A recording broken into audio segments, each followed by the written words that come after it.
So ಎಲ್ರಿಗೂ ನಮಸ್ಕಾರ. ನಾನು ನಿಮ್ಮ ಮನುರಾಜ್ ಮಾತಾಡ್ತಾ ಇದ್ದೀನಿ. ಸೊ ಈ ವಿಡಿಯೋ ಯಾರು ಸ್ಕಿಪ್ ಮಾಡಕ್ ಹೋಗ್ಬಿಡ್ರಿ, ತುಂಬಾ ಇಂಪಾರ್ಟೆಂಟ್ ಇದೆ. ಏನಕ್ಕಂದ್ರೆ ನಾನು ಒಂದು ಸಿನಿಮಾ ಮಾಡ್ತಾ ಇದ್ದೀನಿ ಅಂದ್ಬಿಟ್ಟು ಈ ನಡುವೆ ಎಲ್ಲಾ ಸೋಷಿಯಲ್ ಮೀಡಿಯಾ ಒಳಗಡೆ ಕಂಪ್ಲೀಟ್ ಆಗಿ ನಾನು ಆಕ್ಟಿವ್ ಅಲ್ಲಿ ಇದ್ದೀನಿ.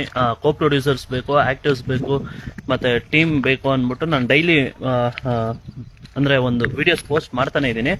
ಸೊ ಇವತ್ತೇನಾಗಿದೆ ಅಂದ್ರೆ ನಾವು 20/5/2025 ಅಂದ್ರೆ ಮೇ 20ಗೆ ನಾವು ಒಂದು ಸಿನಿಮಾ ಟೈಟಲ್ ನಮ್ಗೆ ರಿಜಿಸ್ಟರ್ ಮಾಡಿರ್ತೀರಿ, ಅಂದ್ರೆ ಮುಂಚೆ ಮಾಡಿರ್ತೀರಿ. 20ಗೆ ನಮ್ಗೆ ಅಪ್ರೂವಲ್ ಸಿಕ್ಕಿರುತ್ತೆ.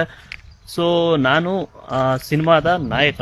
ಆಕ್ಚುಲಿ ನಾವು ಬಂದ್ಬಿಟ್ಟು ಮಾರ್ಕ್ ಅಂತ ಟೈಟಲ್ ನ ರಿಜಿಸ್ಟರ್ ಮಾಡಿಸಿದ್ರೆ. ಸೊ ಇವತ್ತು ನಿನ್ನೆ ಅಂದ್ರೆ ನಮ್ ಸಾರು ಸ್ವಲ್ಪ ಸೀಕ್ರೆಟ್ ಆಗಿಡು, ಕಂಪ್ಲೀಟ್ ಸಿನಿಮಾ ಎಲ್ಲ ಕಂಪ್ಲೀಟ್ ಆದ್ಮೇಲೆ ಒಂದೊಂದೇ ಸ್ಟಾರ್ಟ್ ಮಾಡ್ಕೊಂಡು ಹೋಗೋಣ ಅಂತ ಹೇಳ್ತಾ ಇದ್ರು. ಸೊ ನಾನು ಹೋಗ್ಲಿ ಅಂತ ಸುಮ್ನೆ ಹಾಗೆ ಇದ್ದೆ. ಬಟ್ ನಿನ್ನೆ ಸಡನ್ ಆಗಿ ನೋಡಿದ್ರೆ ನಿನ್ನೆ ಸುದೀಪ್ ಸರ್ದು ಒಂದು ಮೂವಿ ಟೈಟಲ್ ಅಂದ್ರೆ ಗ್ಲಿಮ್ಸ್ ಬರುತ್ತೆ, ಅವರು ಅದು ನೋಡಿದ್ರೆ ಮಾರ್ಕ್ ಅಂತ. ನನ್ಗೆ ಗೊತ್ತಾಗ್ತಾ ಇಲ್ಲ, ಇಲ್ಲಿ ನಮ್ಗೂನು ಅಷ್ಟೇ ಮಾರ್ಕ್ ಅಂತ ಟೈಟಲ್ ಕೊಟ್ಬಿಟ್ಟು ಅವ್ರಿಗೂನು ಅದು ಯಾವ ತರ ಕೊಡ್ತಾರೆ ಅಂತ. ಬಟ್ ನಾವು ಯಾವತ್ತೂ ಅಷ್ಟೇ ನಾವೇನಾದ್ರೂ ಹೋಗ್ಬಿಟ್ಟು ನಮ್ ಟೈಟಲ್ ಬೇಕು ಅಂದ್ಬಿಟ್ಟು ಅಪ್ಲೈ ಮಾಡಿದ್ರೆ ಸೊ ಅವರು 3 to 4 days ನಮ್ಗೆ ಟೈಮ್ ತಗೊಂತಾರೆ ಅಂಡ್ ಎಲ್ಲ ಚೆಕ್ ಮಾಡ್ಬಿಟ್ಟೆ ಕೊಡ್ತಾರೆ.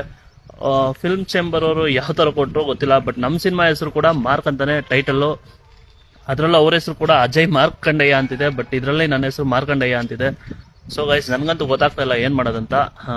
ಸೊ ನಾನು ಲೀಗಲ್ ಅಲ್ಲೇ ಮಾಡಿದ್ದೀನಿ ಅಂಡ್ ನಮ್ದು ಸಿನಿಮಾ ಟೈಟಲ್ ನಾನು ಸರ್ಟಿಫಿಕೇಟ್ ಕೂಡ ನಿಮ್ಗೆ ಇದರಲ್ಲೇ ಅಪ್ಲೋಡ್ ಮಾಡ್ತೀನಿ ನೋಡಿ. ಅಂಡ್ ನಾವು ಕೂಡ ಶೂಟ್ ಸ್ಟಾರ್ಟ್ ಮಾಡಿದಿರಿ, ಮಾಡ್ಕೊಂಡು ಹೋಗ್ತಾ ಇದೀರಿ. ಅದ್ರ ಬಗ್ಗೆನೇ ಡೈಲಿ ವಿಡಿಯೋ ಮಾಡ್ತಾ ಇರ್ತೀನಿ ನೋಡಿ. ನಿಮ್ಗೆಲ್ಲ ಏನ್ ಅನ್ಸೋ ಅದನ್ನ ಮೆಸೇಜ್ ಮಾಡಿ ಗೈಸ್.